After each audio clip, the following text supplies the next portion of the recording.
Martes 15 de noviembre del 2016. ¿Qué tal? Muy buenos días, bienvenidos a su programa Contacto Directo. Hoy son nuestros invitados Mauricio Pozo, candidato a vicepresidente de la República por el PSC. La propuesta de recuperación económica familiar, ¿cómo hacerlo? ¿Se debe cambiar el modelo económico? Lo vamos a analizar. También estará en nuestros estudios Enrique Pita, el presidente de la Federación Nacional de las Cámaras de la Construcción, para hablar sobre la situación de la industria de la construcción en la recesión y las sombras de la corrupción también en la contratación pública. Lo revisaremos.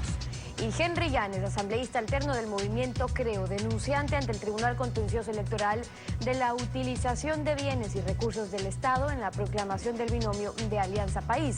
El tribunal rechazó la denuncia en primera instancia por falta de pruebas.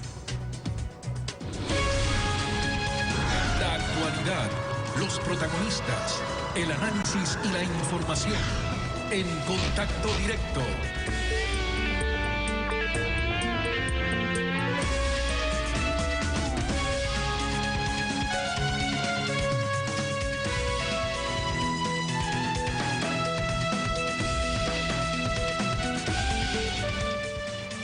¿Qué tal, Alfredo? Buenos días, ¿cómo te va?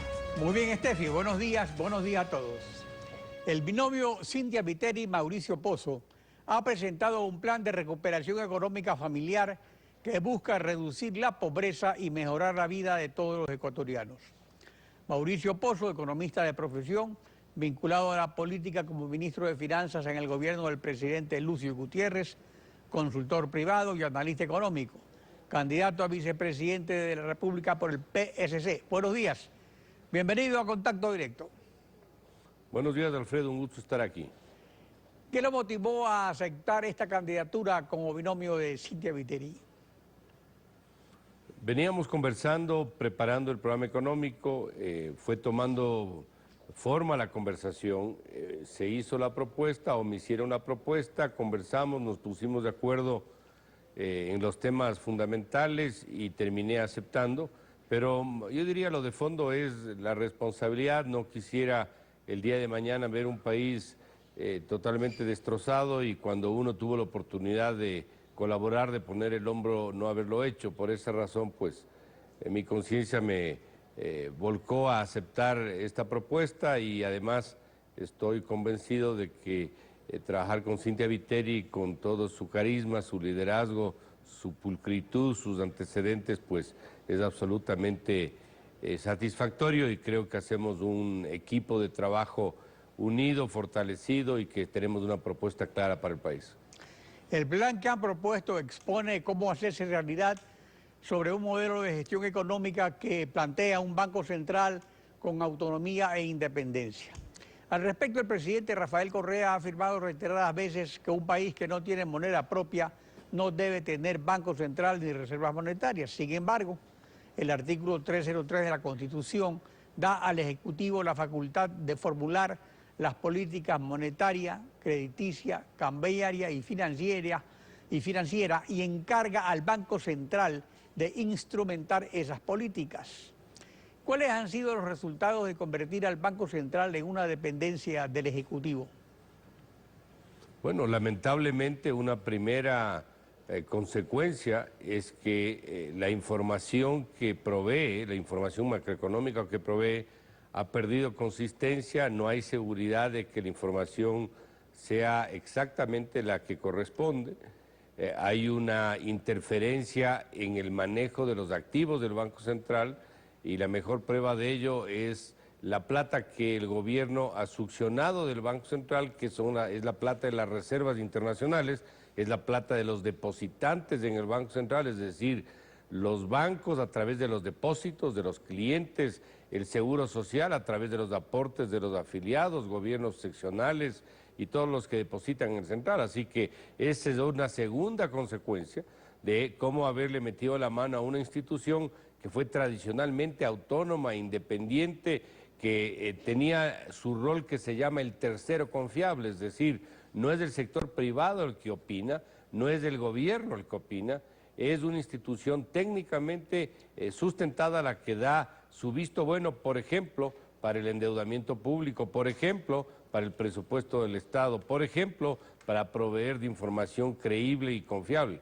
El Banco Central, que no emite moneda, no quiere decir que no tiene un rol. esos que acabo de citar son los roles. El Banco Central tiene que ser el custodio de la liquidez, el custodio de los medios de pago, la garantía de la dolarización y no prestarse para financiarle al gobierno todo el desorden fiscal acumulado durante tantos años. Lo que usted plantea es de acuerdo a estándares internacionales, o sea, la autonomía del Banco Central es así en todos los estados modernos, no es una aberración ecuatoriana, digamos, que sea autónomo y para suprimir esa autonomía convertirlo en dependencia del Ejecutivo. Porque la utilización de las reservas de libre disponibilidad, consideradas excedentes de liquidez por la Junta Monetaria, reservas de la cual el Banco Central no es dueño sino depositario, ha convertido estos depósitos en reservas del gobierno que los ha canjeado con peles del Ministerio de Finanzas. Esto le da liquidez al gobierno, pero ¿qué efectos causa en la economía en general, en la economía familiar y en particular en los agentes económicos dueños de esos depósitos? Bueno, fíjese, lo que usted menciona es absolutamente cierto. El Banco Central tiene que precautelar los principios de uso de las reservas, que son en el orden que siempre ha sido seguridad, rentabilidad y liquidez. Prestarle a un Estado cuyo riesgo es el segundo más alto de la región, obviamente contradice el principio de seguridad. Le están dando plata a un Estado mal manejado y que tiene riesgos altos. ¿Qué significa esto para el país, para los ciudadanos en general? Que se está utilizando la plata de los ciudadanos para prestarle al Estado. Es decir, se está debilitando la capacidad de intervención del Banco Central si la situación se tornara adversa. Es decir, si falta liquidez, ¿de dónde plata, de qué recursos va a sacar la plata del Banco Central para proveerle liquidez a la economía? Si el día de mañana hay una situación de estrechez adicional de recursos, es decir, de falta de plata, la gente va a tener más dificultad, por ejemplo, de acceder a un crédito. O el financiamiento que otorgan los bancos va a ser más caro. O la capacidad de emprender en un proyecto va a ser mucho más difícil. Esas serán las consecuencias de tener un Banco Central a merced del gobierno. Usted se refería al costo del dinero, que es un componente vital del proceso económico y está fundamentalmente a cargo del sector financiero privado. ¿Qué propone para reducir el costo del dinero, lo cual es vital para la producción, para la economía familiar? No ha estado lamentablemente, Alfredo, a merced de los actores privados. Esto ha sido una decisión administrativa del Banco Central. Si usted ve las tasas de interés a lo largo de los últimos años, parece el electrocardiograma de un cadáver. No se mueven, absolutamente horizontales. Pero no responden ni a la liquidez, ni al riesgo, ni a nada. Casi el triple de la inflación. ¿Por qué, siendo un país dolarizado, con una inflación baja, tenemos tasas de interés tan altas? Es correcto lo que usted dice. Hay dos razones para ello. La principal es que las tasas de interés no responden a las condiciones del mercado, es decir, no representan si el riesgo subió, si el riesgo bajó, si la liquidez subió, si la liquidez bajó. Segundo, el nivel de riesgo del Ecuador es alto. Cuando el nivel de riesgo de un país es alto, el costo del dinero también se eleva. Pero lo que estamos proponiendo, y creo que es algo sano para el Ecuador, es que haya inversión extranjera en la banca, es decir, que haya mayor presencia de banca internacional. Con una banca grande, internacional, actuando en el Ecuador, la presión para que bajen las tasas va a ser muy fuerte. Y esto hará pues que el costo de financiamiento, el costo de producción en el país se reduzca y de esta forma lograr un abaratamiento para que puedan las empresas pequeñas y grandes competir. Así que esta es un poco la política y la sugerencia que estamos encaminados a dar. El régimen tributario es esencial en un país en moneda propia precisamente para atraer los dólares que flotan en el mercado internacional. ¿Qué proponen al respecto?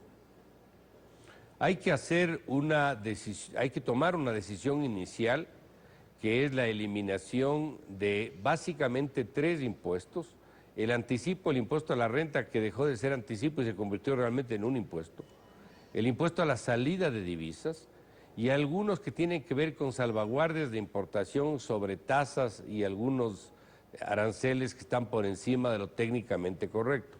Esta eliminación de impuestos, una vez adoptada, será sujeto de un anuncio y de una acción que significará no topar el sistema tributario por los próximos 4 años.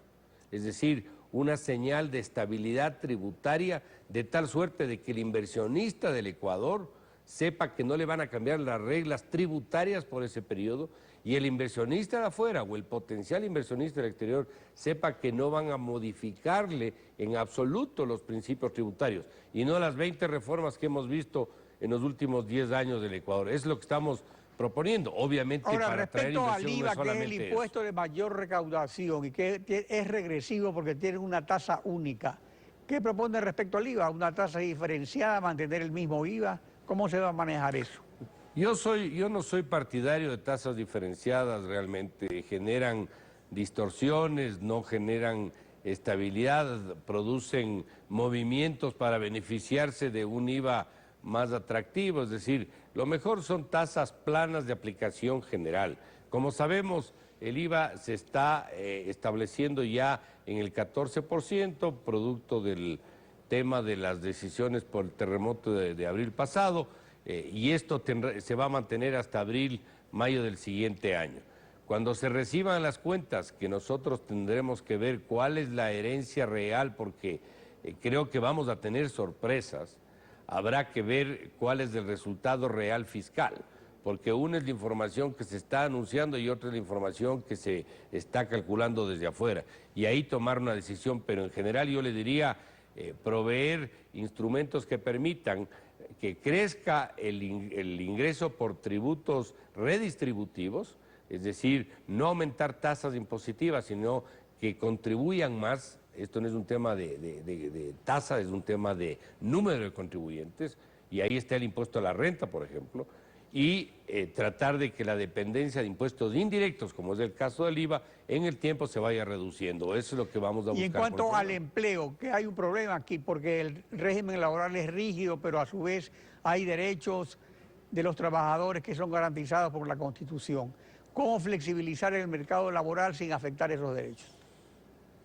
Bueno, aquí tenemos que primero entender todos que el que provee empleo es del sector privado, no es del sector público. El sector público está para supervisar, para regular, para establecer políticas, para poner las líneas de la cancha.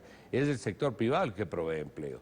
Y el sector privado, para poder contratar trabajadores, necesita reglas claras, certidumbre, seguridad, y también necesita un esquema laboral que le permita contratar trabajadores en las mejores condiciones posibles. Nosotros, ¿qué estamos proponiendo? En primer lugar, volver a la posibilidad de la libre contratación, es decir, la libre decisión tanto del contratante cuanto del contratado, tanto del trabajador cuanto del empleador, para que pueda, por ejemplo, trabajar por horas, obviamente siempre respetando los niveles salariales mínimos que se establezcan, los proporcionales al salario que corresponde. Si la persona pues trabaja en vez de 8 horas, 4 horas, pues ganará el equivalente a la mitad, es decir, al 50% del salario establecido, y así sucesivamente si trabaja 1 hora, 2 horas, 5 horas. Es decir, se va a buscar modernizar el sistema laboral. Y con el derecho a la seguridad social, digamos, sea cual sea el tiempo de trabajo. Claro, por supuesto, esos son temas que tendrán que irse regulando y siempre respetando los derechos adquiridos, siempre respetando la necesidad de afiliación a la seguridad social y los legítimos haberes que han podido acumular los trabajadores a lo largo de los años. Mauricio Pozo, candidato a vicepresidente por el PSC, gracias por acompañarnos en Contacto Directo. Gracias por la entrevista, Pedro. Estefi. Son las 7:14, tiempo de ir a una pausa. Cuando regresemos estará Enrique Pita, el presidente de la Federación Nacional de las Cámaras de la Construcción. Vamos a hablar sobre la situación de la construcción en recesión y también las sombras de la corrupción en la contratación pública. Vamos a revisarlo al regresar, quédese en nuestra sintonía. El voto es el instrumento más poderoso jamás concebido por el hombre para derribar la injusticia y destruir las terribles paredes que encarcelan a hombres por ser diferentes de otros hombres. Lo dijo Lyndon Johnson, presidente de los Estados Unidos.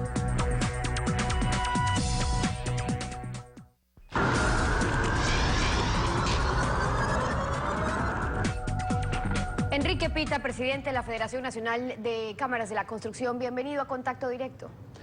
Gracias, buenos días, a sus órdenes. Buenos días. Desde el gobierno y según cifras del Ministerio Coordinador de la Política Económica, la economía ecuatoriana ya empieza a mostrar signos de recuperación en sus principales indicadores laborales. ¿El sector de la construcción está mostrando esa recuperación? No, definitivamente no.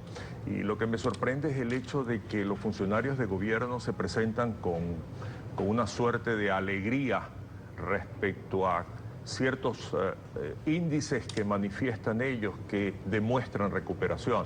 En el caso de afiliaciones de Seguro Social, por ejemplo, valores insignificantes de nuevos afiliados que comparados en proporción contra lo que representa el sector de la construcción, son valores ridículos. ¿Usted se refiere al argumento del gobierno en cuanto a que está mejorando la situación laboral porque ya hay nuevos afiliados en el IES, 6.000, 9.000 personas que se han afiliado en el último trimestre? Traducido eso al sector de la construcción, definitivamente nosotros seguimos en una etapa de mucha crisis en número de permisos municipales por parte de la municipalidad, en número de reducción de personal administrativo y de personal de obras, en proyectos que han sido paralizados por falta de clientes o cuyo punto de equilibrio se ha caído porque simplemente los clientes se han retirado. Pero la demanda laboral en el sector de la construcción continúa disminuyendo. Pero definitivamente.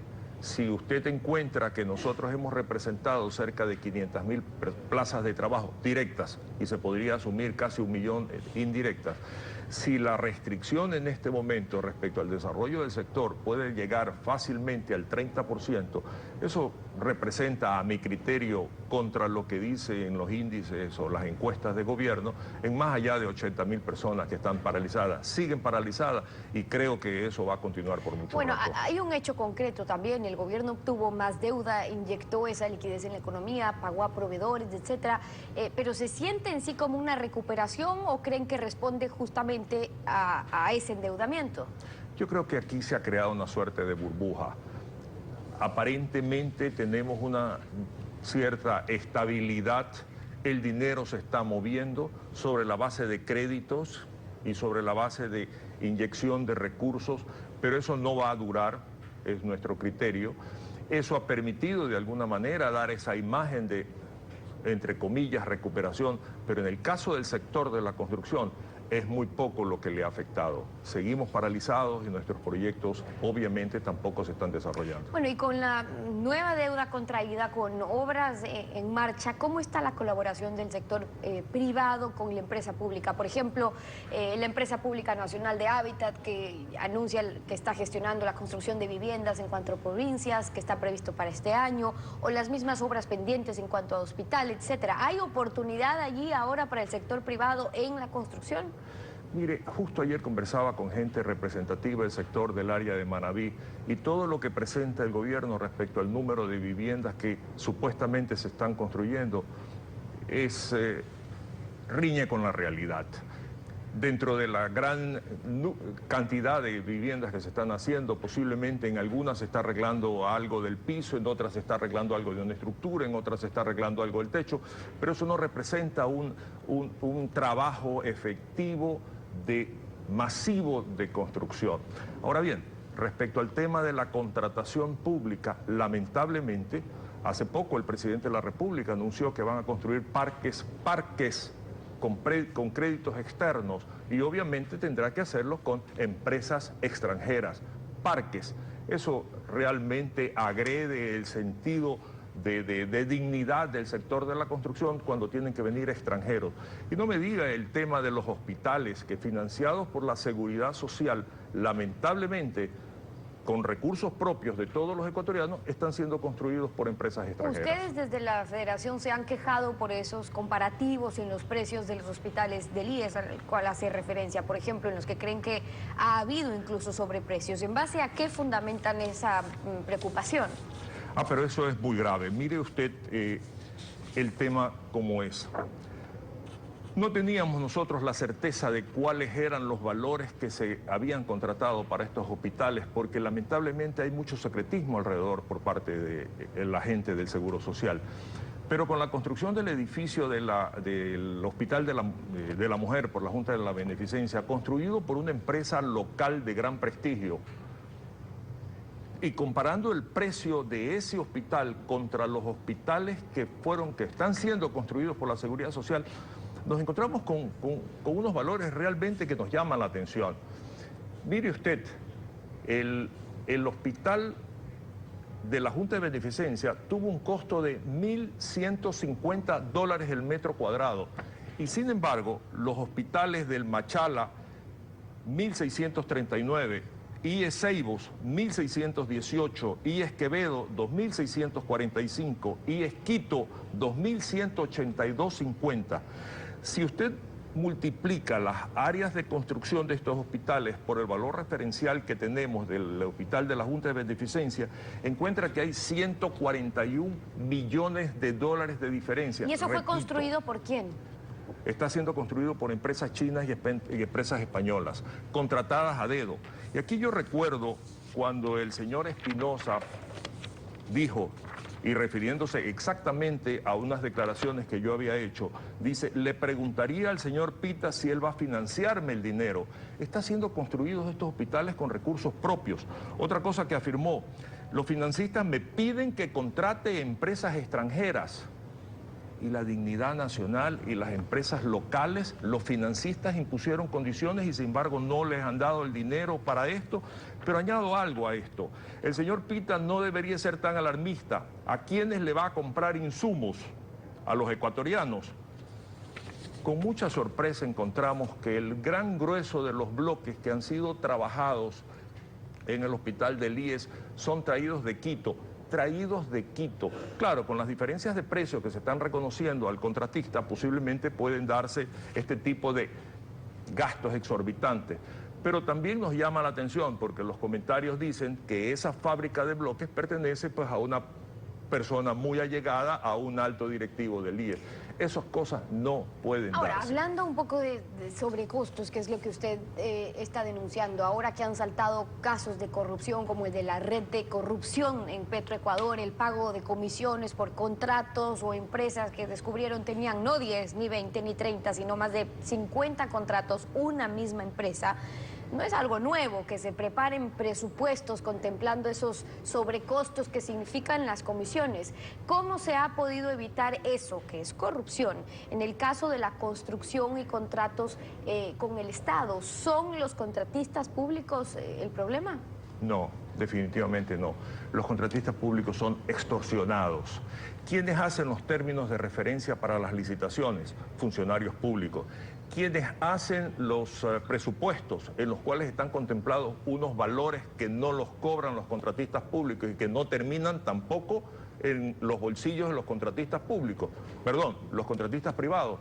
Son el sector público. Bueno, pero para eso es parte y parte. Es quien quiere cobrar más y quien está dispuesto a pagar de más. Lo que nosotros identificamos como extorsión es el hecho de que si no me pagas o no me devuelves lo que no es tuyo porque está contemplado en ese contrato, no puedes trabajar. Lamentablemente, eso ha sido muy conocido en muchas ocasiones. El ingeniero presidente de la Cámara de la Construcción presentó, perdónenme, el ingeniero Emel Flores, presidente de la Cámara de la Construcción para el entonces, en junio del 2011 presentó una comunicación donde denunciaba al presidente de la República que existían este tipo de coimas. En el discurso que me correspondió dar por el aniversario de la Cámara de la Construcción el año pasado, recomendamos que se forme una comisión oficial de alto nivel que reciba e investigue denuncias a los contratistas públicos respecto a las exacciones y exigencias de dinero a cambios de contratos y pagos de sus planillas. Eso le iba a preguntar, ya para terminar brevemente, porque se nos acaba el tiempo. ¿Cómo cree entonces, si es que en realidad hay un interés, real de acabar con estos casos o temas que ustedes han denunciado? ¿Crear una comisión es la salida o qué más? Es la salida, es la determinación. Es tarde, lamentablemente es tarde. Este gobierno posiblemente esté de salida. Ya se permitió que durante estos años exista una suerte de paraguas que haya protegido a toda esta gente que ha hecho de la suya y de la contratación pública una forma de recursos. Insisto, extorsionando a los contratistas privados a cambio de que si quieres trabajar tienes que entregar esa diferencia que, también insisto, no te corresponde porque nosotros no la hemos puesto ahí para ti, sino para nosotros. Enrique Pita es presidente de la Federación Nacional de Cámaras de la Construcción, hoy aquí en Contacto Directo. Gracias por habernos acompañado. A sus órdenes. 7:31, una pausa y al regresar estará Henry Llanes, asambleísta alterno por el movimiento Creo y denunciante ante el Tribunal Contencioso Electoral de la presunta utilización de bienes y recursos del Estado en la proclamación del binomio de Alianza País. El tribunal rechazó la denuncia en primera instancia por falta de pruebas. Lo vamos a examinar, que es en nuestra sintonía.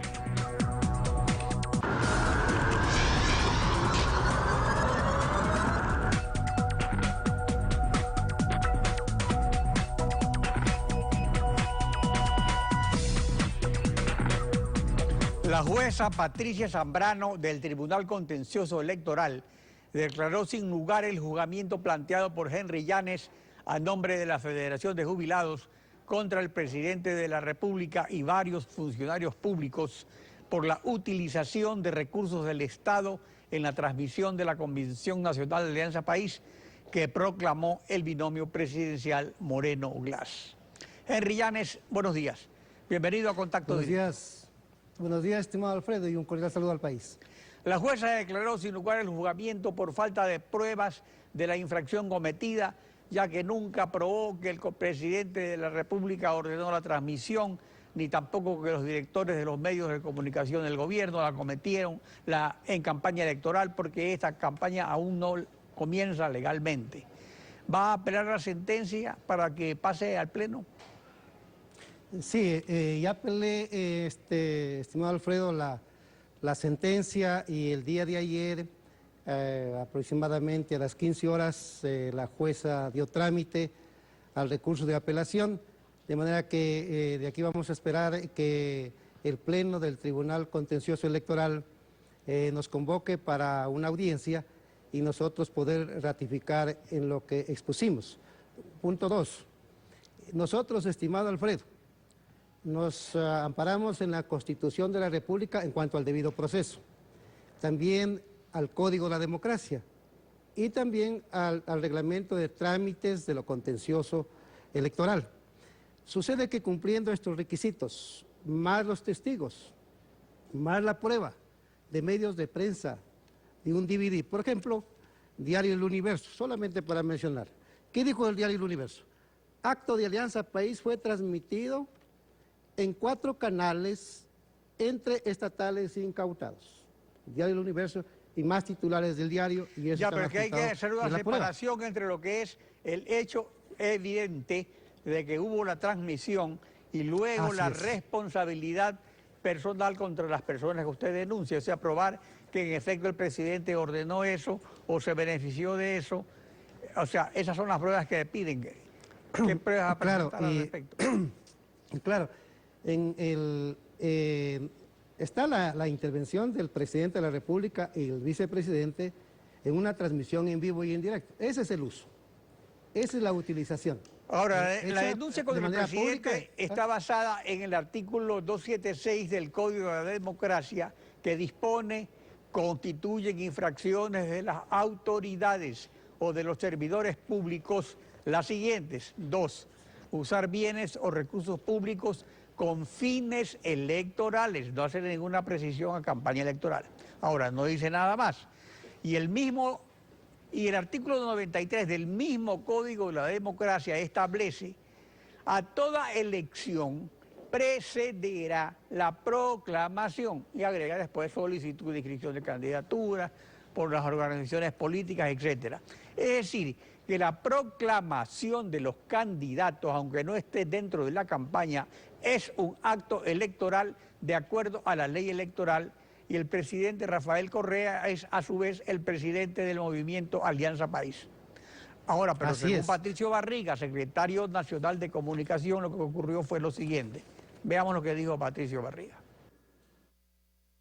Todos los equipos, la tarima, el montaje del evento, la unidad móvil para subir una señal que estaba disponible de forma gratuita para todos los medios de comunicación, fue pagado por Alianza País.